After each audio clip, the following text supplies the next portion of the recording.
Muy buenas noches a todos. Una especial bienvenida. En este día vamos a empezar un nuevo año y bueno, nuestra conferencia la vamos a tener con una gran mujer, Gracia Velar, que tiene muchos años en el tema de la yoga. Es licenciada en psicología con una maestría en desarrollo humano. Tiene 36 años practicando yoga y impartiendo capacitaciones pues, por varias partes del mundo: México, Estados Unidos, Costa Rica, Ecuador, Venezuela, Colombia, Perú, Bolivia, Brasil, Chile, Argentina, Italia y España, y supongo que otros más. Y bueno, pues adelante, tiene la palabra y es un honor que esté entre nosotros y nos pueda dar de su sabiduría. Adelante. Muchas gracias, Mildred, Luis, todo el grupo por invitarme. Y no es ninguna sabiduría, solamente es compartir algo de lo que pues una gran organización y orden de iniciados me ha regalado, me ha compartido a mí a su vez.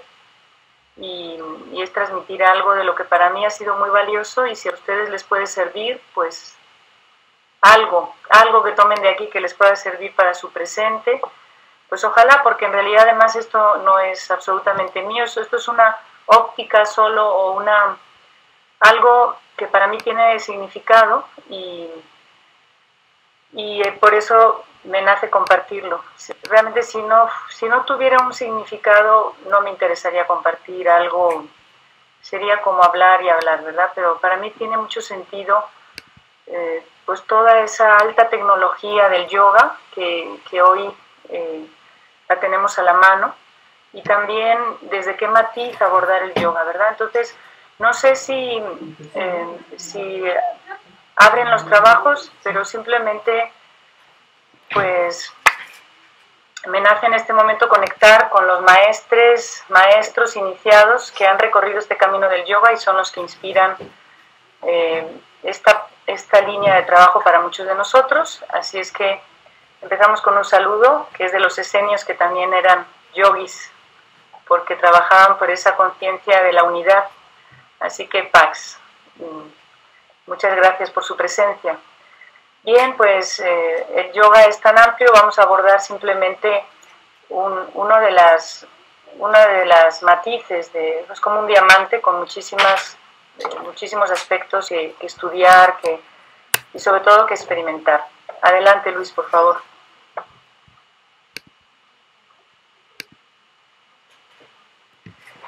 Entonces, primero un poquito, muy ligeramente decir que el yoga es toda una ciencia, es toda una tradición, hay que verla con muchísimo respeto porque fue poco a poco integrada a partir de una observación con la naturaleza. Es una ciencia para estar más saludables y por lo tanto con una visión más, digamos, con una perspectiva más, pues no tan distorsionada para trabajar esa autorrealización. Entonces nos permite tomar contacto, fluir con el orden universal, etcétera, ¿no?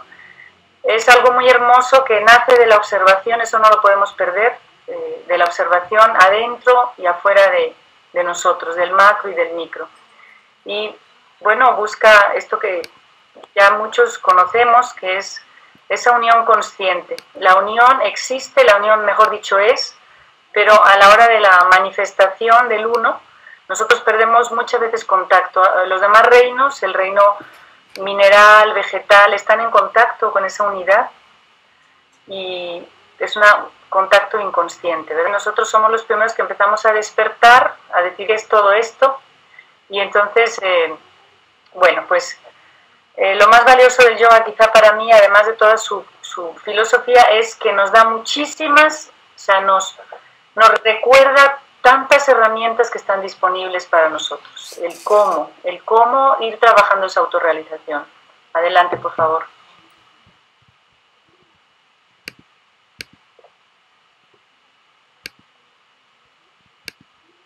Por ahí dicen que no escuchan, no sé si es una situación solo de una persona, de un participante, o los demás sí escuchan. ¿Cómo va el sonido? ¿Lo escuchan? Bueno, por lo menos Luis sí me escucha porque está cambiando la presentación. Bien, entonces el yoga definitivamente es una tradición para la vida, es una tradición que se actualiza a cada presente, como todas las tradiciones de sabiduría. Y es una tradición que, aunque el énfasis fue en la India, es donde se compila toda esta filosofía, si ustedes observan estas fotografías de aquí, muestran que en todos los tiempos ha habido seres que se dan cuenta, que despiertan a esa unidad, a esa experiencia del uno. En todas las tradiciones ha habido esos yogis.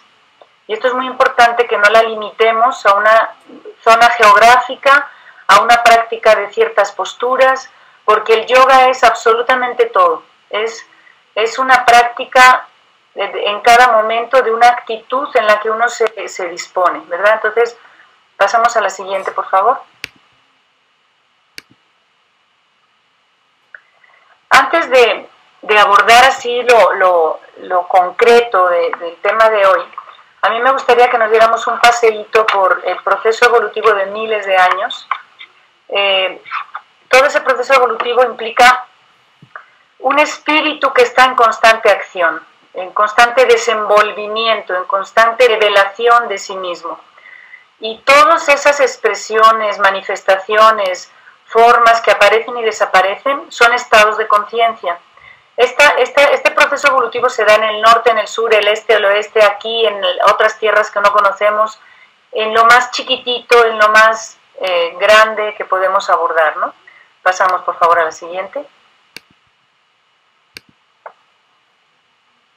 El ser humano, en todo ese proceso evolutivo, pues, ha estado siempre indagando, tratando de comprender qué es esto, qué es este orden, qué es este de pronto caos, que esos pequeños momentos de caos que generan un nuevo orden, lo sabemos en la vida, intentando experimentar lo divino, que le pone muchos nombres a eso divino, a ese todo, a aquello que más bien no tiene nombre, genera respuestas. El ser humano, a través de todo el proceso evolutivo, genera respuestas. Y básicamente esas respuestas se podrían sintetizar en tres maneras de percibir aquello, o todo el plan divino, o todo el plan arquitectónico o evolutivo. Pasamos, por favor, a la siguiente. Una de las respuestas es la actitud de decir, que la han llamado vía ascendente, y esto aparece en varios de los escritos, en varias de las religiones, doctrinas, que es la vía del ascetismo, donde la postura es decir, este mundo es ilusorio, es maya, otros lo dicen samsara, y exalta esta posición lo etéreo, o sea, exalta el espíritu, la no forma, la vacuidad. Entonces habla de que, bueno, lo que nos conviene es irnos cuanto antes de aquí, porque este mundo pues es de sufrimiento, lo que vale es el espíritu, toda la materia incluso es muy desagradable, porque el cuerpo humano, que también es materia, desde esa posición lo ven solo como materia, pues tiene deseos, pide, tiene turbulencias, etcétera, ¿no? Entonces, el exceso de esta postura lo hemos visto, no es muy difícil ver todo lo que en miles de años ha hecho el ser humano cuando se ha colocado solo desde esta perspectiva. Genera rechazo al cuerpo, incluso la flagelación, la represión, de todo aquello que habla de la vida. Es un culto para después de la muerte, ¿verdad? Esta postura a veces pronuncia más lo que hay después de la muerte, eso es lo que vale. Pasamos a la siguiente, por favor. La otra postura, que como vemos son polarizaciones, habla de que al contrario, lo que vale es lo que se ve, o sea, el cuerpo, lo que tiene los sentidos, todo lo que es el dinero, lo que es la materia, la sexualidad, el placer, lo tangible, lo que se manifiesta. Esta posición llevada a un extremo nos ha hecho entrar como a una ilusión, a una creencia de que la vida se puede congelar en las formas, porque las formas son como pompas de jabón que aparecen y desaparecen. Todo lo que vemos tiene fin. Todo lo que vemos con estos ojos, que no son los del alma, tiene fin. Entonces, se hace un culto a este Dios de los sentidos, al capitalismo, al consumismo, pensando que lo que nos va a dar felicidad son los objetos, las formas, acumular cierto hedonismo, porque el placer es muy rico, nos saca del dolor, ¿verdad? Toda esta es la postura exagerada, ¿verdad? Pasamos, por favor, Luis. Entonces, estas dos posiciones, como están segmentadas, están puestas de un solo lado, ¿verdad? Están polarizadas, tienden a generar mucho dolor, separatividad, violencia, etc. Pasamos a la siguiente, por favor.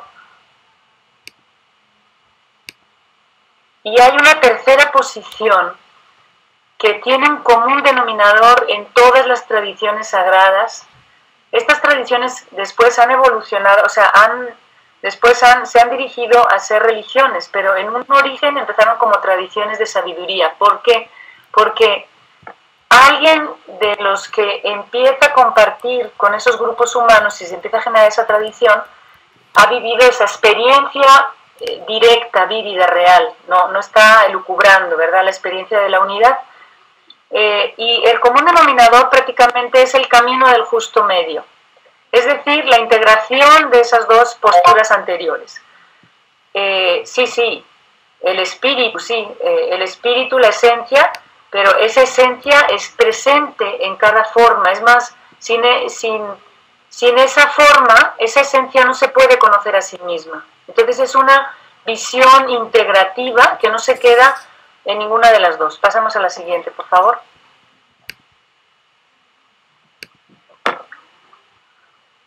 Dentro de estas tradiciones de sabiduría está el yoga, y esta noche estamos hablando del yoga desde la perspectiva iniciática, que es la perspectiva de cómo inicia el yoga. El yoga va enfocado a la autorrealización. Nadie nos va a salvar, nadie va a trabajar, ni nos va a cargar, Es un trabajo de cada ser humano que implica ese proceso de ir integrando esa dualidad aparente aquí en la realidad. En la realidad el uno se manifiesta en polaridad, pero es universo, hay una diversidad dentro de esa diversidad está la unidad. Entonces, el todo está en todo en este momento, no es que nos tengamos que morir para poder accesarlo, en este momento, aquí y ahora. Vamos a ver qué herramientas hay para eso. Pasamos a la siguiente, por favor. Entonces, el maestre Laferrier, que es un alto iniciado para muchos de nosotros, es alguien, bueno, él vive la experiencia de la iluminación y viene y comparte. Él hace ya 60 años, porque bueno, ahora es fácil ver que de manera vertiginosa, se está desenvolviendo esta nueva etapa de la humanidad, la era del Aquarius, y él dice, el acontecimiento máximo de la nueva era será el descubrir el ser humano. Es decir, es como asomarnos a una visión que no sé si alcanzaremos a ver, muchos de nosotros empezamos a ver reflejos, por supuesto, pero así como la totalidad de la humanidad, pues va a ser un proceso, pero es hermosísimo, no hay ninguna prisa, lo que sí es empezar a trabajar ya, ahora. Y esa visión nos dice que el ser humano sigue en mucho porcentaje en este planeta Tierra, hay un gran porcentaje de seres humanos todavía en una frecuencia primitiva, instintiva. Es decir, que funcionan mucho por buscarse la comida, como hacen los animales, ¿verdad? Como por reacción. Entonces, hay otra parte de la humanidad que empieza a trabajar la parte racional. De ninguna manera hay un sentido despectivo de esto, pero es reconocer esas etapas de nuestro recorrido. Está el ser humano animal también, por supuesto. Nunca dejamos de integrar los reinos, el mineral, vegetal, animal. Es un animal racional, pero esa razón a veces en el temor le ha llevado a materializarse. O sea que todavía tiene una disposición en la vida de sobrevivencia, porque tiene miedo a la vida. Tiene temor a no poder sobrevivir y todavía no tiene la visión trascendente, pues.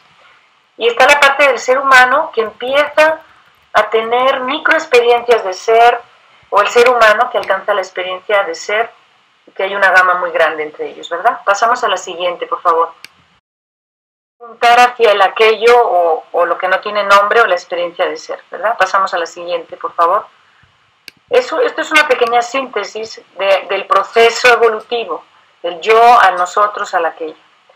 Dentro del yoga es muy importante, y esto no es algo que se invente ni la iniciación ni la red GFU, es algo que es así, nada más que de pronto se ha desvirtuado en algunas líneas de trabajo, que es que el yoga como tradición trabaja con un linaje y con un linaje vivo, no solo alguien que conectó, sino que alguien que hizo esa transmisión a su discípulo que a su vez se convirtió en maestro.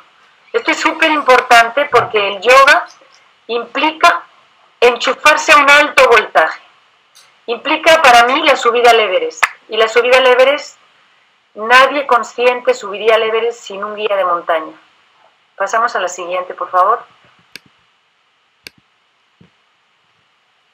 Entonces, ahondando en esto un poquito más, hay tres joyas dentro del budismo, pero esto es lo mismo. La tradición iniciática habla de lo mismo, que es la enseñanza o el dharma, la ley, es decir, todas las leyes divinas que funcionan, las experimentemos o no, están en constante funcionamiento. Es una constitución, decía el hermano mayor, Dios a través de todas sus leyes está funcionando.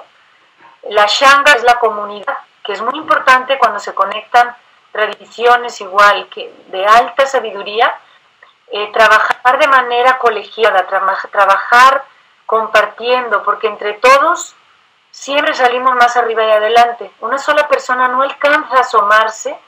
Han sido muy pocos los que les ha llegado por alguna cosa esa iluminación. Pero el trabajo es generar un tejido como la familia humana, como tantas comunidades, ¿verdad? Y además el Buda. O sea, estos tres principios son muy básicos en el yoga y en la iniciación viviente. El Buda representa a aquel que vive esa enseñanza viviente, o sea, que no es una teoría o un idealismo, es alguien que nos muestra que es real, que se puede llegar a transitar por ahí. Nosotros lo hemos vivido con muchos maestros. Pasamos a la siguiente. Y ese Buda potencialmente es en nosotros, ¿verdad? Ese cuerpo de luz, que bueno, le hemos puesto el título, por decirlo de alguna manera, el nivel del Buda, que significa luz, el Cristo significa aquel que deja pasar la luz, es el estadio, ¿verdad?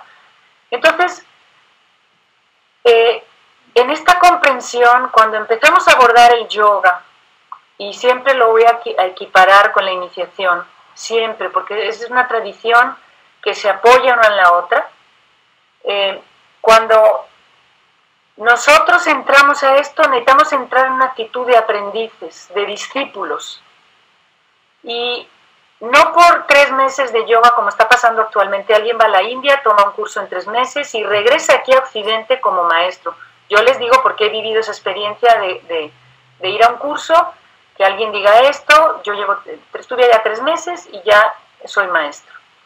Y eso es muy diferente, ¿verdad? Entonces, para nosotros, estar siempre en esa actitud de aprendiz, que hay 2 actitudes básicas ante la vida. Perdón.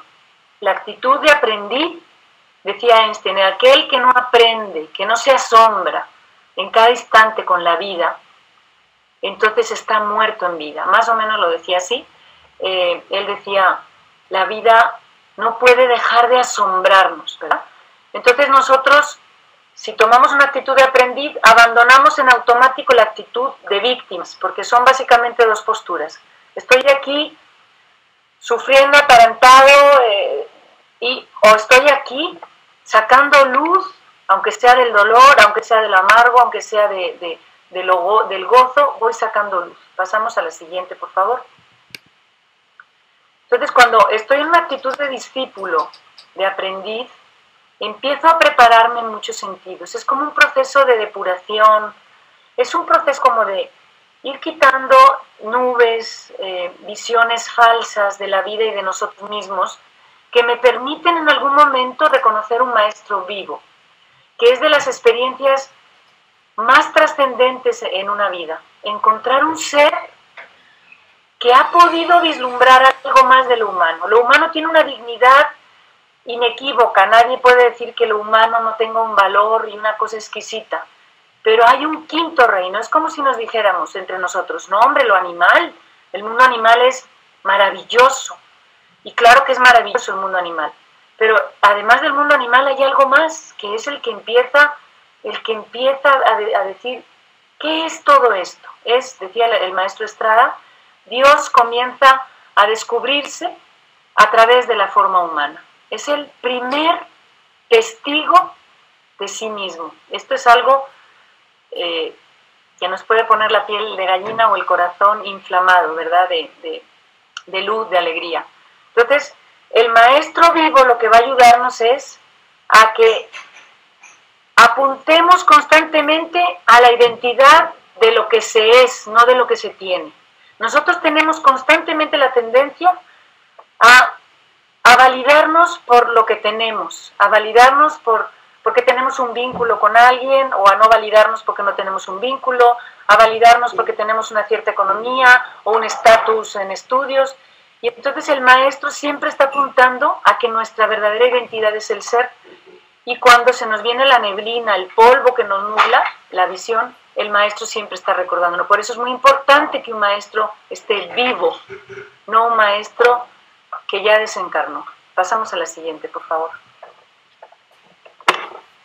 Y el maestro en ningún momento busca un apego hacia su persona. Lo que hace el maestro, como en esta foto el maestro de la Ferrer, es apuntar hacia la punta del obelisco.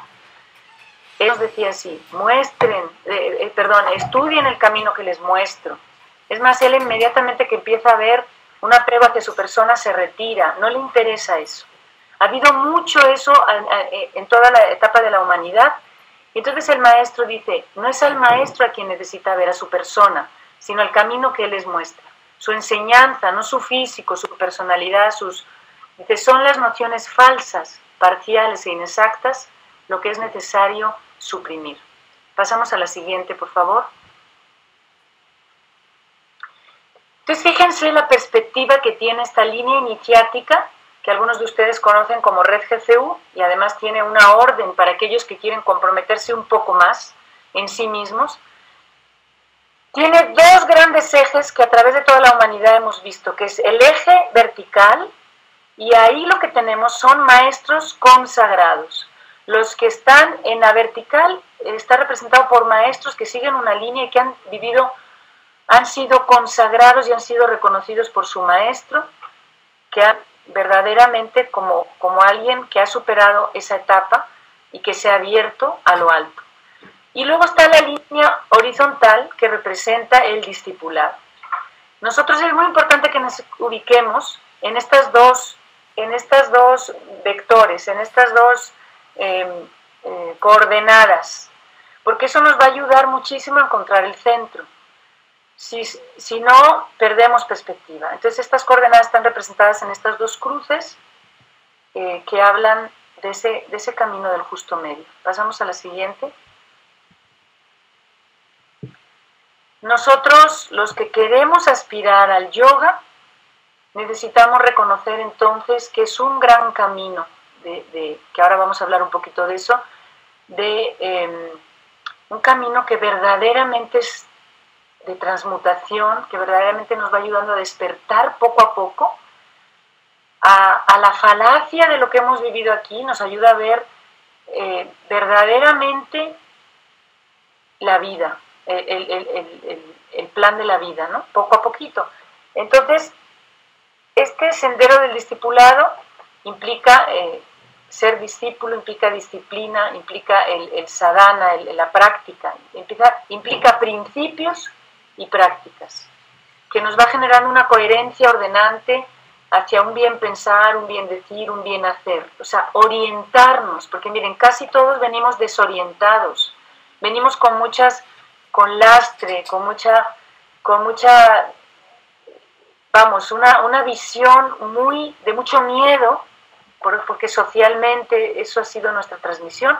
Es una etapa, el animal huye, es algo que traemos ahí y que es importante ir ir saneando. Entonces el discípulo asume un estilo de vida con un guía arriba y adelante, al ascenso de la montaña. Se acabó la jungla, ya hemos estado mucho tocando tambores, toda esa maleza que no nos deja ver. Empezamos el ascenso a la montaña. Eso implica dejar atrás visiones limitadas, fragmentadas, implica un compromiso de empezar a colaborar en ese gran campo de la vida, en esa gran vida que se la pasa en un servicio constante. Pasamos a la siguiente, por favor, en ese plano evolutivo.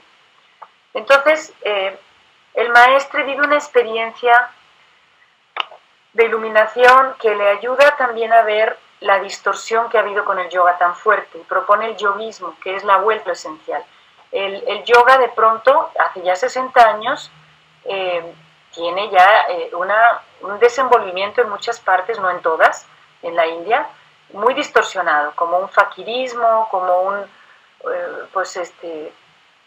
alguien que vive de las limosnas, un yogi que vive de las limosnas, de todas estas cosas, ¿no? Entonces él habla que el yoga es la vuelta a lo esencial de la sabiduría eterna tradicional que permite la experiencia profunda de sí mismo. Esto parece, uno puede decir de sí mismo, pero ¿cómo? ¿De gracia? ¿De sí mismo? No, es el sí mismo, el ser. No gracia, Mildred, es el ser, el sí mismo. Pasamos a la siguiente. Entonces es una propuesta del maestre que orienta un modo de vida. Esto significa que el yoga no es un ratito en un tapete, no es pronunciar un mantra, es todo un modo de vivir que en el momento a momento estamos internalizando, estamos practicando, estamos contactando. Pasamos a la siguiente, por favor. El maestre hace algo impresionante que es integrar Oriente y Occidente. Hace 60 años no había internet, él se enchufa a un gran internet y entonces él se da cuenta, hace analogías entre las tradiciones sagradas, se da cuenta de la importancia de integrar el saber humano del pasado, de la humanidad, actualizarlo en el presente y sobre todo ese saber, observar, tesis, síntesis, hacer una síntesis, pero vivir esa síntesis. Él nos dice, hay tantas teorías, toda la vida ha habido teorías, pero necesitamos hacerlo vida, eso significa matesis, hacerlo realidad, hacerlo carne, hacerlo vida, hacerlo experiencia. Pasamos a la siguiente. En esta misma línea, su primer discípulo, que está, digamos, una de sus maneras de hablar de este primer discípulo, el maestro Estrada, es enseñanza viviente. El maestro Estrada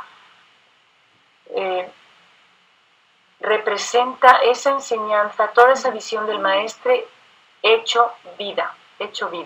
Y él nos decía mucho, muy bien, nosotros podemos estudiar, ver todo, como ahora mismo, ¿no? Estamos viendo una perspectiva, compartiendo una perspectiva, pero del intelecto a la realización hay mucha distancia, nos decía él. Solo el verdadero iniciado, que podríamos decir el verdadero yogi, se enfrenta consigo mismo. Se estudia, descubre sus taras que le estorban, descubre todo ese lastre que trae y en silencio trabaja en ellas. Entonces un yogi trabaja en silencio, un iniciado trabaja en silencio. Pasamos a la siguiente, por favor. Esta es un poquito como esquematizar lo mismo que teníamos en la cruz, que fíjense cómo la cruz de Jerusalén nos habla de lo mismo. La práctica integral de vida en el yoga, en la iniciación, para desarrollar ese continuo e integral, ese potencial continuo, la práctica es trabajar la tierra, que está representado por todo lo denso, está representado por el trabajo ese en Hatha Yoga. El Hatha Yoga ayuda a remover la tierra, a que no se nos queden esos caparazones, esas partes de nosotros congeladas, olvidadas. Ese es el vehículo en el que estamos aquí evolucionando. Entonces el Hatha trabaja mucho, que ahora lo vamos a ver un poquito más, no solo posiciones, sino muras, actitudes. Cada posición es una actitud y en realidad lo que trabaja es nuestra gran actitud con la que estamos en la vida, revisarla constantemente.